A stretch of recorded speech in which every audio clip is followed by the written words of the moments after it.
என்னோடய morning vlog பார்க்கலாம். நேற்று நைட்டு வந்து இந்த பைனாப்பிள் ஜாம் பண்ணியிருந்தேன். டெக்ஸ்சர் டேஸ்ட் எல்லாமே சூப்பராக இருந்துச்சு.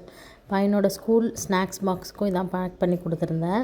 வந்ததும் அம்மா நாளைக்கு ஒரு சின்ன பாக்ஸில் போட்டு கொடுங்கம்மா, எனக்கே கொடுக்கல என் ஃப்ரெண்ட்ஸுங்களே சாப்பிட்டாங்க அப்படின்னு சொன்னால் ஹாப்பியாக இருந்துச்சு. நம்ம எஃபர்ட் போட்டு செஞ்சதுக்கு க்ரெடிட்ஸ் வந்து நம்ம பசங்கள்டேருந்து கிடைக்கும் போது எவ்வளோ ஹாப்பியாக இருக்கும். ஸோ அவனுக்கு லன்ச்லாம் பேக் பண்ணி முடிச்சதுக்கப்புறமா அடுத்த சாருக்கு மார்னிங் சாப்பாடு ஊட்ட ஸ்டார்ட் பண்ணிடுவேன்.